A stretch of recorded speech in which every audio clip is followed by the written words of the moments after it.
Hello friends, आज हमारा maths chapter number 1 real number से स्टार्ट हो रहा है क्लास 10th का।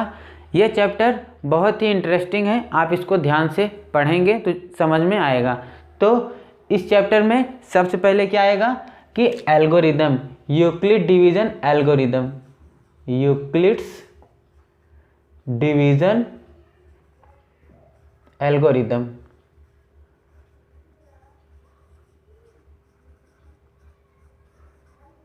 इसमें एल्गोरिदम क्या है?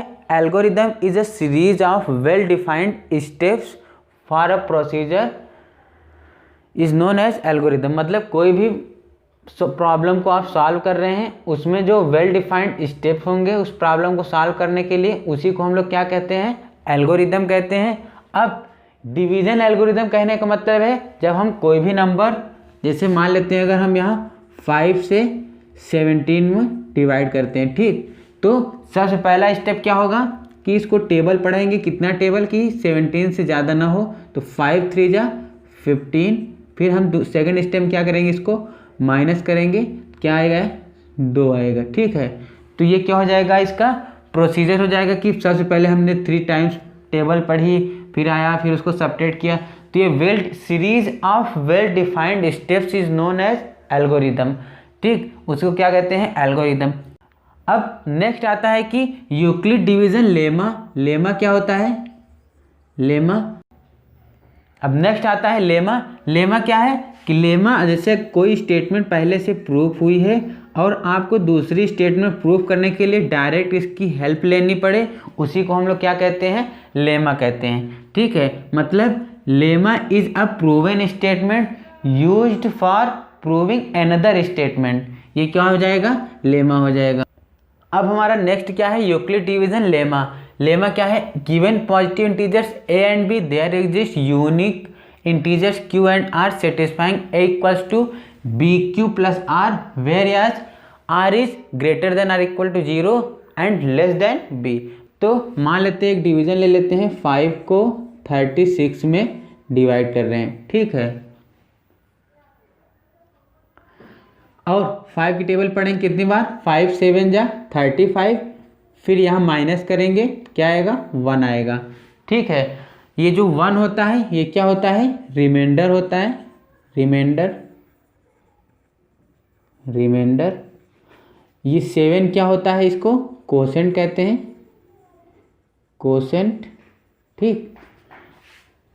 और ये 5 को क्या कहते हैं? डिवाइजर, ठीक, डिवाइजर। और इस 36 को क्या कहते हैं? डिविडेंड, डिविडेंड, ठीक है। इसका मतलब है dividend equals to, dividend equals to divisor, divisor into quotient plus remainder. इसी को यूक्लिड डिवीज़न लेमा ने क्या नाम दिया गया है? Equals to b q plus r. मतलब डिविडेंड क्या हो जाएगा? ए, डिवाइजर क्या हो जाएगा? बी, कोसेंट क्यू, फिर रिमाइंडर क्या हो जाएगा? आर। जहाँ आप यहाँ इस डिवीज़न में आप देख रहे हैं कि जो रिमाइंडर आएगा, रिमाइंडर हमेशा क्या होगा? डिवाइजर से छोटा होगा। अगर डिवाइजर से ज़्यादा होगा रिमाइंडर, तो उसको हम फिर से डिवाइड करके उसको छोटा कर सकते हैं। मतलब remainder is always less than divisor को क्या लिख सकते हैं हम लोग? B, b. या तो इसके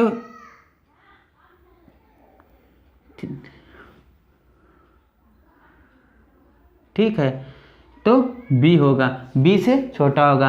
रिमाइंडर क्या हो सकता है? जैसे यहाँ 5 है, लेस देन बी हो सकता है डिवाइजर से। और रिमाइंडर क्या हो सकता है? ग्रेटर देन 0 हो सकता है, या फिर 0 के बराबर हो सकता है। मतलब रिमाइंडर आपका 0 भी आ सकता है, और जैसे यहाँ 5 है, 5 से छोटा होना चाहिए रिमाइंडर, तो क्या हो सकता है इसका? रिमाइंडर 4 हो सकता है, 3 हो सकता है, 2 हो सकता है, 1 हो सकता है और 0।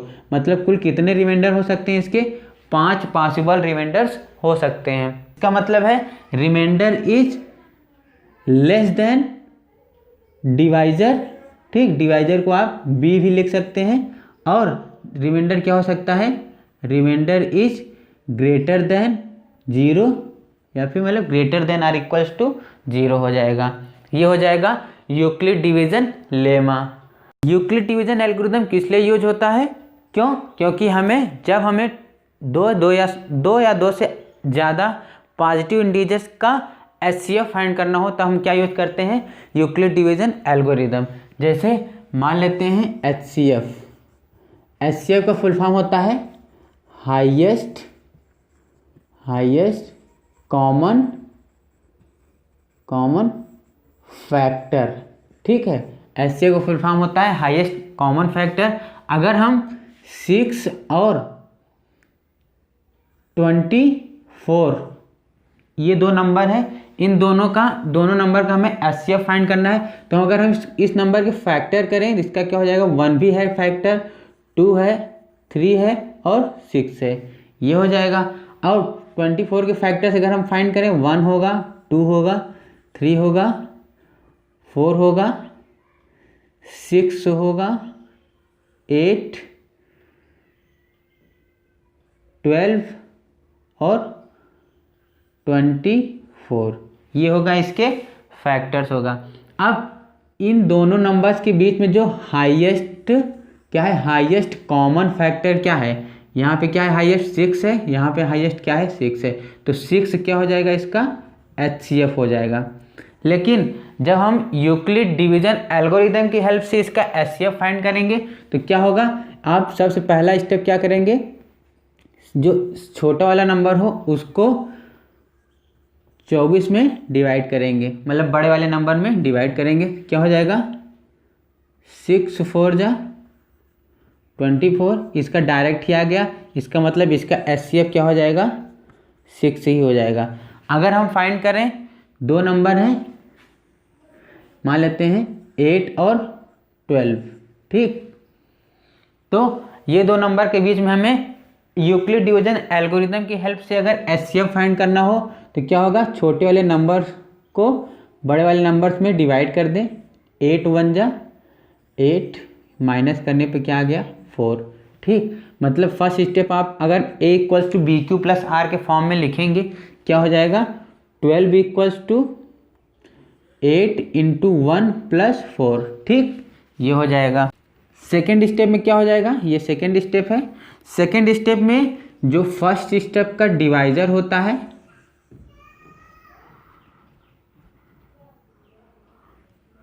फर्स्ट स्टेप का जो डिवाइजर होता है वो यहाँ पे डिविडेंड हो जाएगा। मतलब ये जो 4 आया है, ये पिछला वाला डिवाइजर क्या हो जाएगा? यहाँ पे डिविडेंड हो जाएगा। फिर 4 में जब इसको डिवाइड करेंगे, 4 2 जा 8, माइनस करेंगे, क्या आ गया? 0। तो जो सेकेंड स्टेप होगा यहाँ पे 8 क्या हो जाएगा? उसका डिविडेंड हो जाएगा। तो क्या हो जाएगा?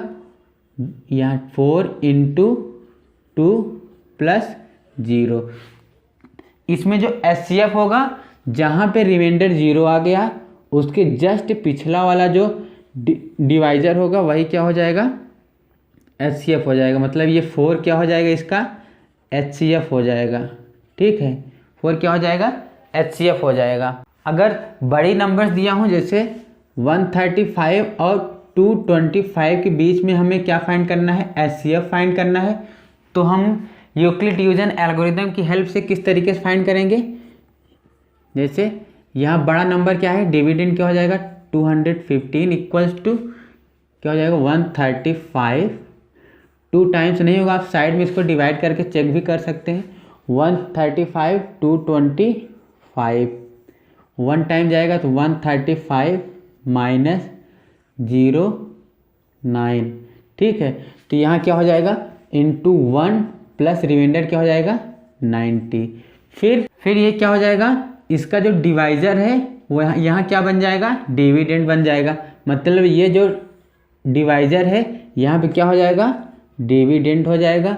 फिर 135 फिर इसको डिवाइड कर लें, चाहे तो अलग से कर लें या फिर उसी में कर लें। 90 135 कितनी बार जाएगा? 90 1 जा 90, माइनस करने में क्या जाएगा? 5 और 4। ठीक है, तो क्या हो जाएगा? 90 × 1 प्लस रिमाइंडर क्या हो जाएगा?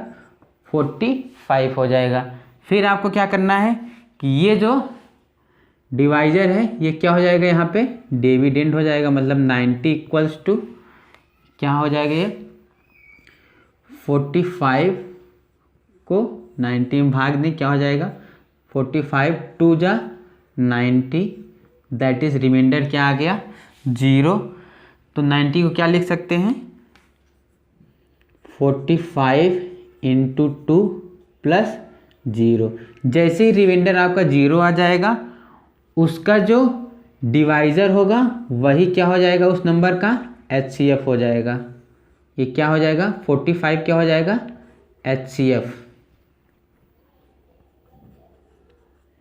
HCF हो जाएगा। ठीक है, अब गलती से भी इस डिवाइजर को इधर और इस कोसेंट को इधर न लिखें, नहीं तो आपका आंसर क्या हो जाएगा जस्ट रिवर्स हो जाएगा, मतलब 2 HCF हो जाएगा जो कि पॉसिबल नहीं है।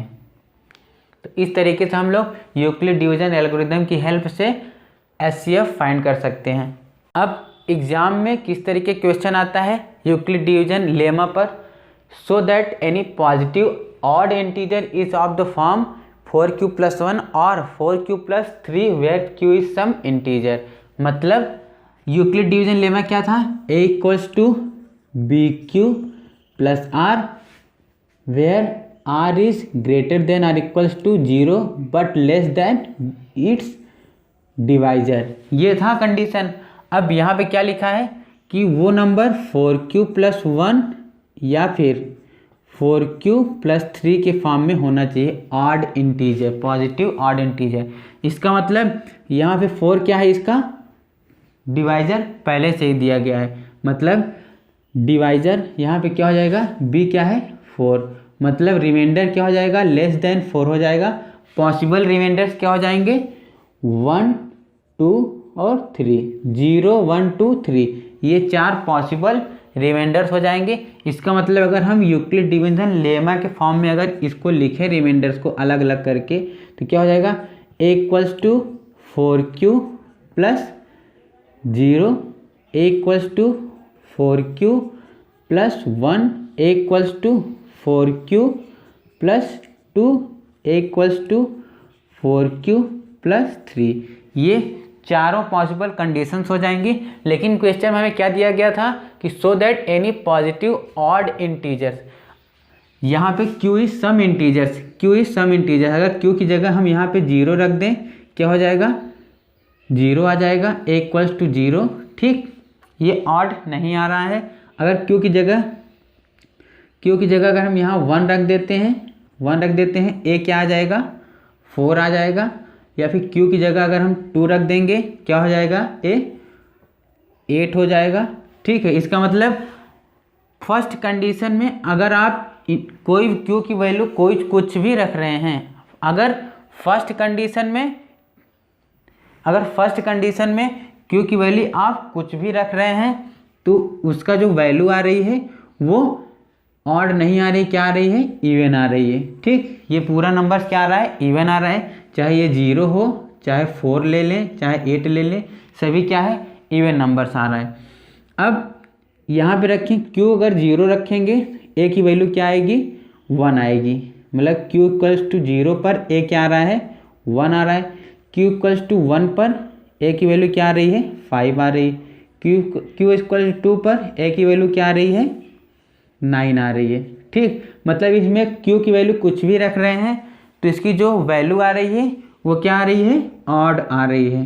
ठीक, ऑड नंबर्स आ रहे हैं।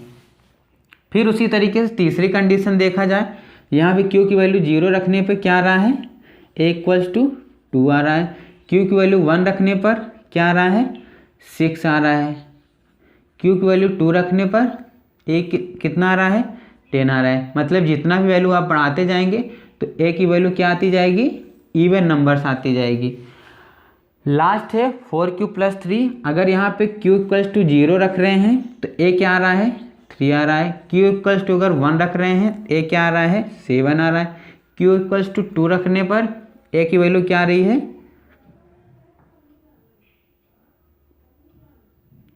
11 आ रही, मतलब इसमें सभी नंबर्स क्या आ रहे हैं, 11, 7, 3, ये सभी क्या है हमारे ऑड नंबर्स हैं। ठीक है, तो हमें यही प्रूव करना था कि जो पॉजिटिव ऑड इंटीजर्स हैं is of the form of 4q+1 और 4q+3, मतलब 4q+1 में ऑड नंबर्स आ रहे थे और 4q+3 में ऑड नंबर्स आ रहे थे, यही हमें प्रूफ करना था। अब इसको जो एक्चुअल लैंग्वेज है आप बुक के एग्जाम्पल्स देख के लिख सकते हैं, लेकिन इसका जो मेन कॉन्सेप्ट था वो मैंने आपको समझा दिया। अब नेक्स्ट हेडिंग है हमारी fundamental theorem of arithmetic. Every composite number, ये क्या लिखा है, कंपोजिट नंबर, मतलब कंपोजिट नंबर किसे कहते हैं, the numbers which has more than 2 different factors, उसे कंपोजिट नंबर कहते हैं। तो फंडामेंटल थ्योरम ऑफ अरिथमेटिक क्या कहता है, every composite number can be express, या फिर एक्सप्रेस को फैक्टराइज कह सकते हैं, express as a product of primes and this factorisation is unique. मतलब कोई भी नंबर है उसका जो फैक्टराइजेशन होगा वो एक यूनिक होगा, मतलब उस नंबर का प्राइम फैक्टराइजेशन जो होगा यूनिक होगा, मतलब एक नंबर का सिर्फ एक ही और यूनिक फैक्टराइजेशन होगा, एक से ज़्यादा फैक्टराइजेशन नहीं होगा primes, apart from the order in which the prime factors occurs. जैसे अगर हम नंबर्स ले लें, जैसे नंबर्स ले लें 32,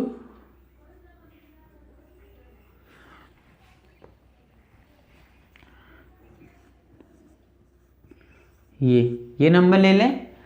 अब इस नंबर का हम प्राइम फैक्टराइजेशन करें तो सबसे स्मॉलेस्ट नंबर 2 से स्टार्ट होता है, 2 1 जा 2, 2 6 जा 12, 2 3 जा 6, 2 8 जा 16, ये हो जाएगा। फिर 2 2 8 जा 16, 2 1 जा 2, 2 9 जा 18, ये। फिर 2 4 जा 8, फिर 4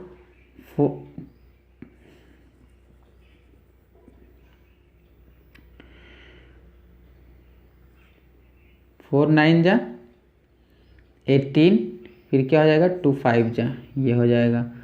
अब नेक्स्ट है, इसका सम करने पर अगर 3 से डिविजिबल है तो वो 3 से डिवाइड होगा, 9 4 13, 13 5 18, मतलब 3 से।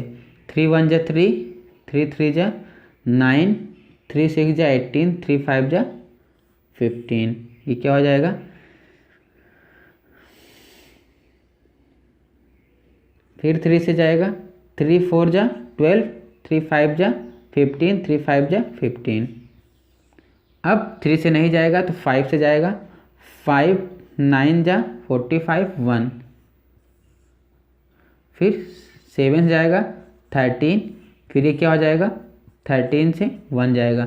मतलब इस नंबर का जो प्राइम फैक्टराइजेशन है वो क्या हो जाएगा, 2 × 2 × 2 × 3 × 3 × 5 × 7 × 13। अगर इस नंबर का हम प्राइम फैक्टराइजेशन करेंगे तो ये सिर्फ एक यूनिक होगा, मतलब इसके अलावा इस नंबर का कोई और प्राइम फैक्टराइजेशन नहीं होगा। ये हो जाएगा फंडामेंटल थ्योरम ऑफ अरिथमेटिक। इस नंबर को आप इस तरीके से भी लिख सकते हैं, जितनी बार जो नंबर रिपीट करे उसकी पावर लग जाएगी, 2 की पावर 3 × 3 की पावर 2 × 5 × 7 × 13, इस तरीके से। तो ये हमारा क्या हो जाएगा फंडामेंटल थ्योरम ऑफ अरिथमेटिक।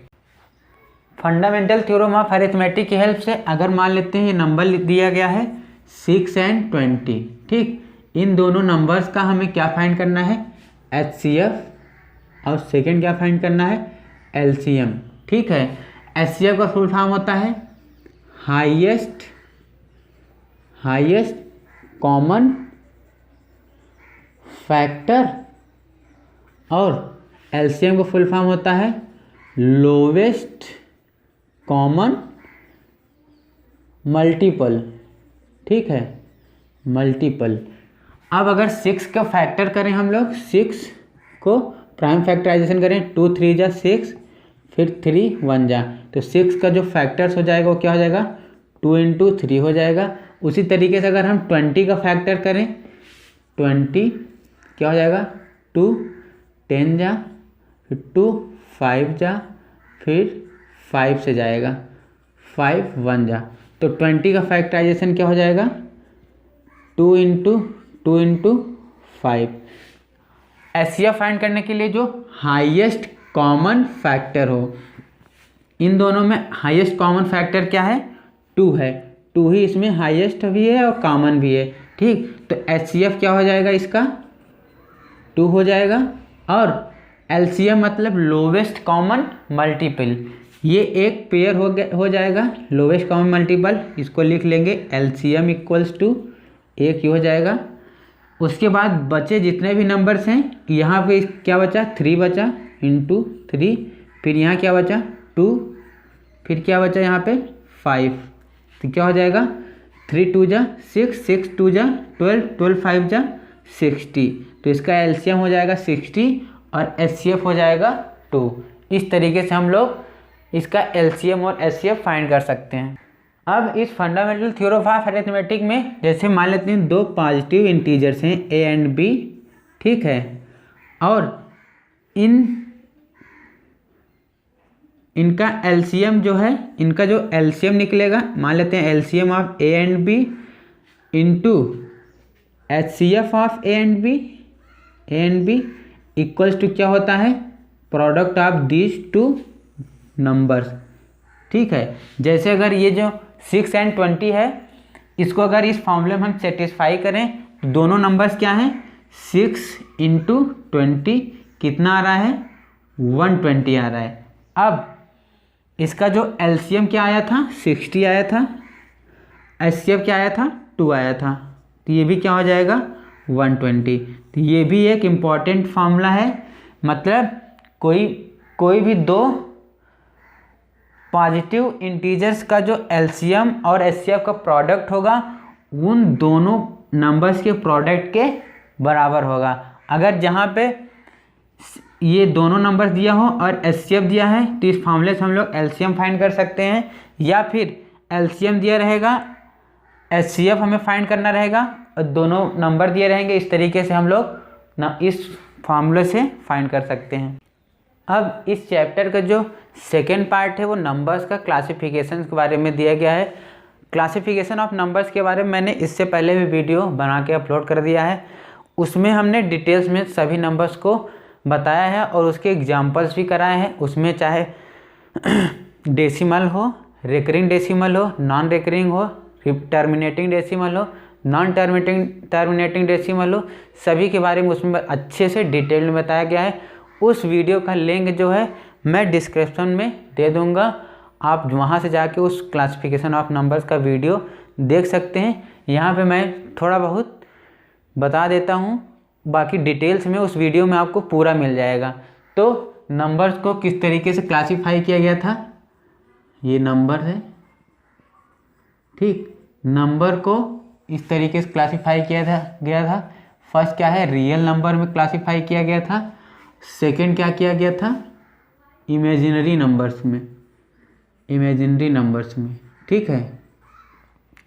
इस रियल नंबर्स को फर्दर कितने पार्ट में क्लासीफाई किया गया था,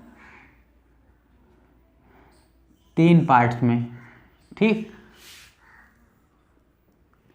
एक रेशनल नंबर्स, सेकंड इरेशनल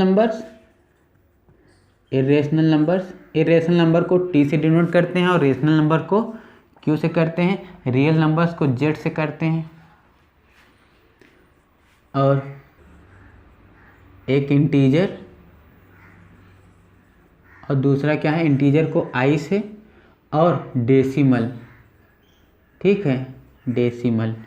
तो रेशनल नंबर किसे कहते हैं, जो नंबर पी अपान क्यू के फॉर्म में हो और जहाँ पर क्यू 0 के बराबर ना हो, मतलब नीचे 0 नहीं होना चाहिए, बाकी ऊपर चाहे तो हो जाए। मतलब 0/4 क्या है, एक रेशनल नंबर है, 0/3 क्या है, एक रेशनल नंबर है, लेकिन 3/0 ये रेशनल नंबर नहीं है, क्योंकि यहाँ पे डिनोमिनेटर में अगर 0 आ जाएगा तो ये वैल्यू क्या हो जाएगी, अनडिफाइंड हो जाएगी,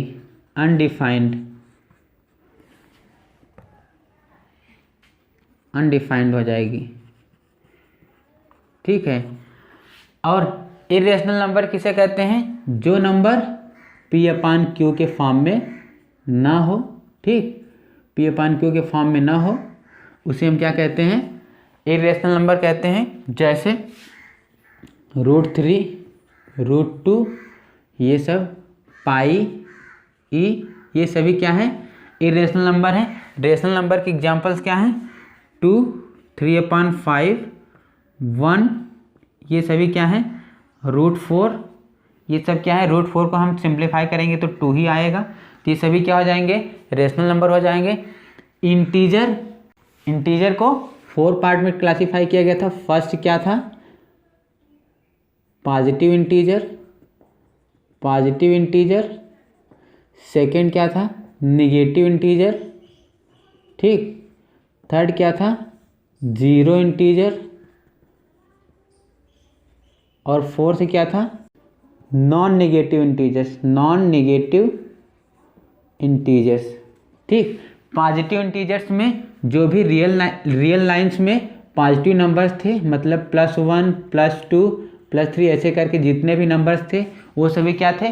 पॉजिटिव इंटीजर्स थे। नेगेटिव इंटीजर्स में -1, -2, -3 इस तरीके से सभी क्या थे? निगेटिव इंटीजर्स थे। जीरो इंटीजर्स में क्या था? सिर्फ जीरो था। और नॉन नेगेटिव में जो नेगेटिव हटा दें बाकी कितना बचा? 0, 1, 2, 3, 4 इस तरीके से ये सभी नंबर्स क्या थे? नॉन नेगेटिव इंटीजर्स थे। अब इन्हीं इंटीजर्स में से हमने क्या क्लासीफाई किया था कि जो पॉजिटिव इंटीजर्स थे उन्हीं को हमने क्या नाम दिया था?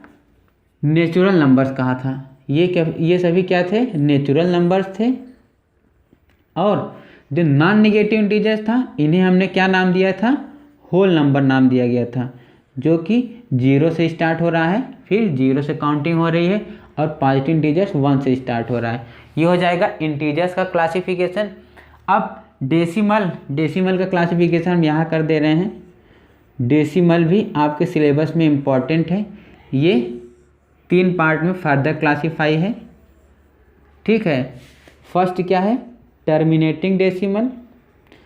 टर्मिनेटिंग कहने का मतलब है कि ये दशमलव के बाद, पॉइंट के बाद कुछ समय में ये टर्मिनेट हो जा रहा है, मतलब ये वैल्यू रिपीट नहीं कर रही। सेकेंड क्या है? Non terminating but recurring. कहने का मतलब है रिपीट कर रही वैल्यू, ठीक। और जो लास्ट में है non terminating and non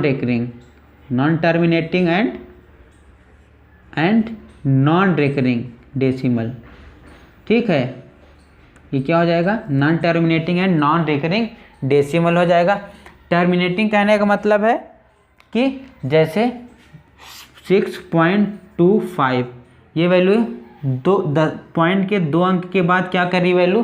terminate कर रही है, तो इसको क्या कहेंगे हम लोग? टर्मिनेटिंग डेसिमल कहेंगे।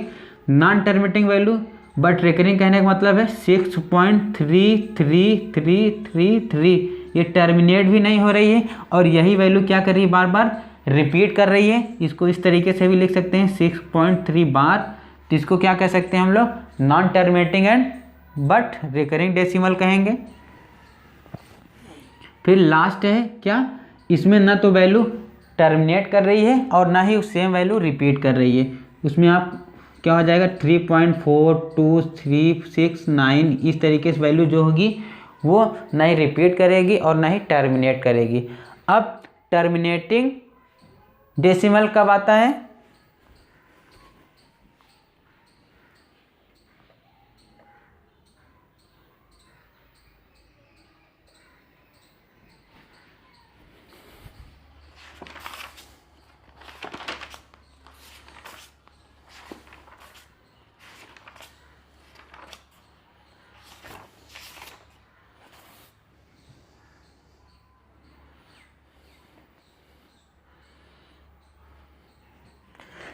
टर्मिनेटिंग डेसिमल तब आता है जब न्यूमरेटर में कोई भी नंबर रहे और उसके नीचे या तो 2 से मल्टीप्लाई हो, मतलब 2 से डिवाइड हो, या फिर 5 से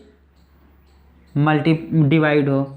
तो वो नंबर क्या हो जाएगा, टर्मिनेटिंग डेसिमल हो जाएगा, टर्मिनेटिंग, ठीक है। या फिर इन दोनों का प्रोडक्ट भी हो जाएगा, तब भी वैल्यू क्या आ जाएगी, टर्मिनेटिंग। जैसे मान लेते हैं क्या है, 12 है, 12 में अगर 2 से अगर डिवाइड करेंगे क्या आ जाएगा, 6 आ जाएगा। इसका मतलब वैल्यू यहाँ पे 0.0 के बाद टर्मिनेट कर रही है।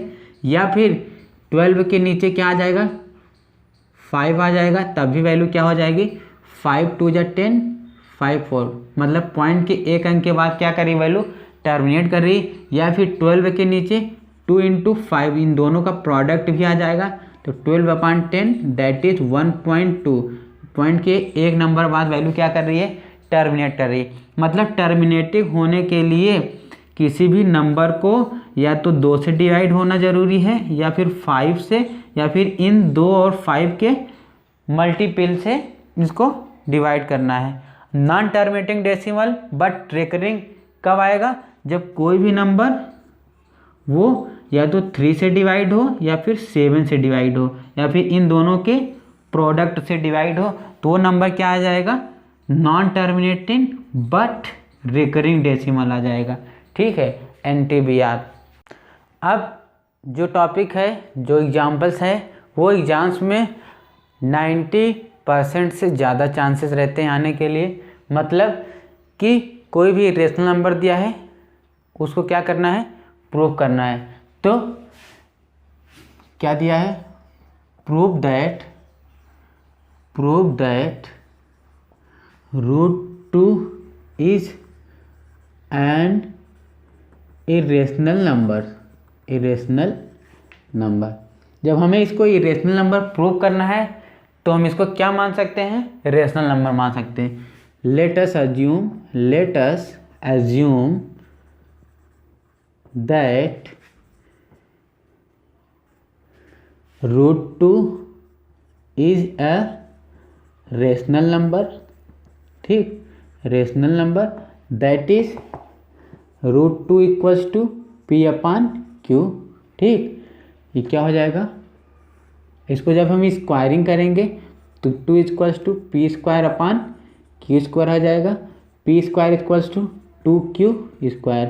यहाँ पे इसको ये इक्वेशन नंबर 1 मान लेते हैं। इसका मतलब है कि 2 जो है किससे डिविजिबल है, P² से, ठीक है। इसका मतलब है 2 P² से डिविजिबल है, इस वजह से 2 जो है P से भी डिविजिबल होगा, क्योंकि अगर कोई भी नंबर जैसे 4 है, वो किससे डिविजिबल है, 2 से। अगर इसी 4 को हमने स्क्वायर कर दिया, 4², तो क्या ये डिविजिबल 2 से नहीं होगा, वो भी डिविजिबल होगा। तो यही फॉर्मूला लगा है कि जब 2, अगर यहाँ पे 2 लाएं यहाँ पे, तो 2 जो है P² से डिविजिबल है ये, इस वजह से 2 P से भी डिविजिबल होगा, ठीक। ये सेकंड इक्वेशन मान लें। अब आपको यहाँ पे एक दूसरा रिज्यूम करना पड़ेगा। लेट अस अज्यूम अगेन, ठीक है, अगेन P = 3m मान लेते हैं। P = √2 प्रूव करना है, P = 2m मान लेते हैं, ठीक है। अब यहाँ पे स्क्वायरिंग करेंगे तो क्या हो जाएगा, P² = 4m²। अब यहाँ पे P² की जगह हम क्या लिख सकते हैं, 4m², मतलब 2 = 4m², दैट इज Q²। अब तो ये क्या हो जाएगा, 2Q² = क्या हो जाएगा, 4m², ठीक। जब ये कैंसिल हो जाएगा 2 से क्या हो जाएगा, Q² is divisible by 2 = m²। इसका मतलब है Q² इज डिविजिबल बाई 2 और hence Q is divisible by 2। वही कंडीशन ये भी लगेगी, जब कोई भी नंबर P से भी डिविजिबल हो और कोई भी नंबर Q से भी डिविजिबल है, तो वो नंबर रेशनल नंबर नहीं कहलाएगा, वो क्या कहलाएगा, इरेशनल नंबर कहलाया जाएगा। इसका मतलब है कि हमने जो माना था कि √2 इज अ रेशनल नंबर, वो कंट्राडिक्ट कर गया। वो क्या कर गया कि रेशनल नंबर उसे कहते हैं जो P/Q के फॉर्म में होता है, जहाँ पे Q नॉट इक्वल 0 और P एंड Q क्या होता है, को प्राइम नंबर्स होता है, को प्राइम नंबर। मतलब इन दोनों नंबर्स के बीच में 1 के अलावा कोई अदर नंबर फैक्टर्स नहीं होगा। मतलब सिर्फ 1 ही एक ऐसा नंबर होगा जो इन दोनों का क्या होगा, HCF होगा। लेकिन यहाँ पे हमने ये देख लिया कि 2 जो है P स्क्वायर से भी डिवाइड था और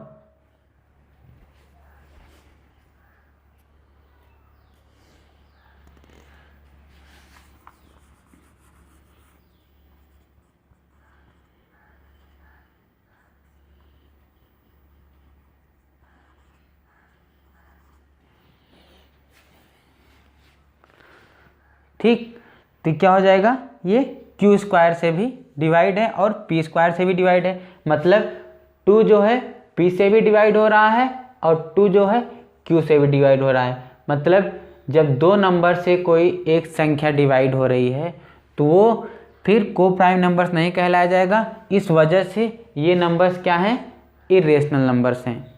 ठीक, अब मान लेते हैं जो पिछला एग्जाम्पल और लोगों को नहीं समझ में आया है वो मान लेते हैं। इस बार हमने √3 को इरेशनल नंबर प्रूव करना है। तो let us assume that √3 is a rational number. ठीक है, इसको हमने क्या मान लिया, रेशनल नंबर। इसलिए √3 इक्वल्स टू a/b। इस बार हमने a/b मानना हुआ है, जहाँ पे b जो है नॉट इक्वल्स टू 0 है और a एंड b एक दूसरे का क्या है, को प्राइम नंबर्स हैं। को प्राइम नंबर्स करने का मतलब है कि a और b का जो HCF है वो सिर्फ 1 ही होगा। ठीक है, अब इस इक्वेशन को हम क्या कर दें, स्क्वायरिंग बोथ साइड कर दें। 3 इक्वल्स टू क्या हो जाएगा, a²/b²। मतलब a² क्या हो जाएगा, 3b², ये हो जाएगा। फिर क्या हो जाएगा, a² is divisible by 3 that is b²। इसका मतलब है a² इज डिविजिबल बाई 3। इस वजह से a भी क्या हो जाएगा, डिविजिबल बाई क्या हो जाएगा, 3 हो जाएगा। ठीक है, अभी हमने बताया था कि कोई भी नंबर हो, जैसे 4/3, जैसे 6 जो है 3 से डिविजिबल है। अब अगर यही 6 को हमने स्क्वायर कर दिया तो ये नंबर क्या हो जाएगा, 36। 36 क्या 3 से डिविजिबल नहीं है, डिविजिबल है, तो वही है। अब यहाँ पे क्या मान लें, a = 3c। आपको फिर से एज्यूम कर दें, फॉर सम इंटीजर